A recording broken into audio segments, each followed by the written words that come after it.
Joining me now is Texas Congressman Mark Veasey, a Democratic member of the House Armed Services and Energy and Commerce Committees. Welcome back to the program, Congressman. It's good to see you. We're going to talk about the vice president's trip to the border in just a few moments, but I want to start by getting your thoughts on the DOJ's lawsuit challenging Georgia's voting restrictions. How strong a case does the DOJ have?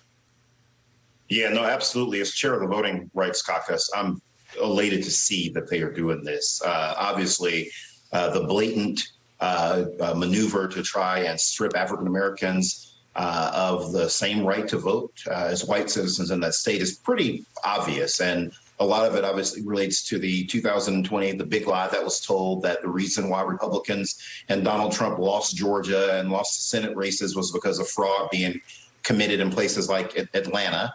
And you know, what's even worse, I think, is that a lot of these, bills were passed 10 years ago to try to do the same thing. And now that African Americans are taking advantage of, for instance, vote by mail there in that state, they want to try to scale it back.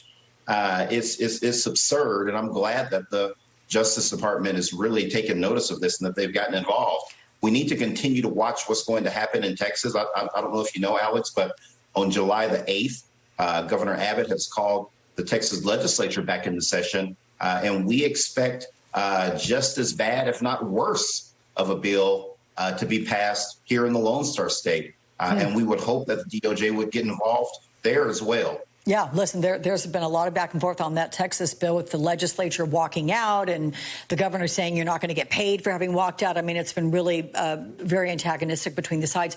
But the DOJ's message then to Texas is what? I mean, if they're doing this in Georgia and coming after Georgia, would you expect that Texas would be next if they're successful passing restriction on voting? I do think that Texas would definitely be next. But in order to help the DOJ do their job the right way, we have to pass H.R. 4, the John Lewis Restore the Voting Rights Act. That absolutely has to be passed. You know, I want viewers out there to know that the Republicans are deliberately trying to get these bills passed before we can get H.R. 4 signed into law because they purposely want to do this so they can say that when they pass their law that this H.R. 4 was not in place and the Voting Rights Act had already been gutted. They know exactly what they're doing. They're in a race against the clock, and we need to be acting as if we're in a race against the clock because I can tell you for the next 10 years, particularly as it relates to redistricting, and not just for the next 10 years during the redistricting maps, but each cycle, as each cycle progresses, you're going to see more and more aggression from places like Georgia, places like Texas, and other states. You'll see them follow suit to try and make it harder for minorities to vote if we do not pass H.R. 4. And so I'm glad that the DOJ is doing what they're supposed to be doing. I think that that the people that are in place now, like Kristen Clark, are going to do a good job of making sure that all people's votes matter and that all people's votes count.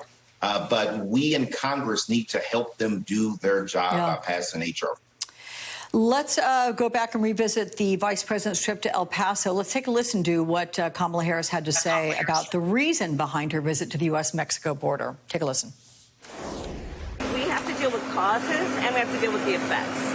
So being in Guatemala, being in Mexico, talking with Mexico as a partner, frankly, on the issue, was about addressing the causes. It's about looking at the effects of what we have seen happening in Central America. And so I'm glad to be here. It was always the plan to come here. Give me a sense of how you assess the administration's efforts so far at the border. Oh, I think that Vice President Harris is right on. I've visited Guatemala. I've visited Honduras before. And the conditions there and the corruption in those countries is absolutely terrible. And you have to get to the root cause and make sure that we're working with those countries and making it clear to them that they have to clean their act up when it comes to corruption.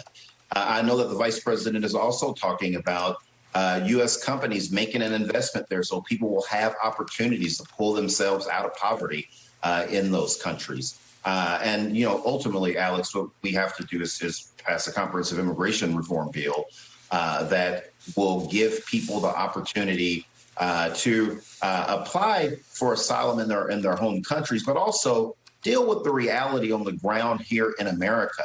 I mean, people have to remember that when we sit down to eat every evening, it's because of people from places like Guatemala and Honduras, and the fact that they've been working in these meat processing plants. They've been working on these farms. When houses get built here in the great state of Texas, it's because people that come from Central America and Mexico probably built the house, and there's a demand for the type of services that they provide. And passing a comprehensive immigration reform bill that reflects that is the way that we need to go. But I love what the vice president is doing. I think that that her trip, is obviously great for Texas, and also that it sends the message that the administration is taking immigration seriously and really looking at it the correct way, which is on both sides of the border. From the ground up. Okay, Texas Congressman Mark Veasey, thank you so much. Have a good week.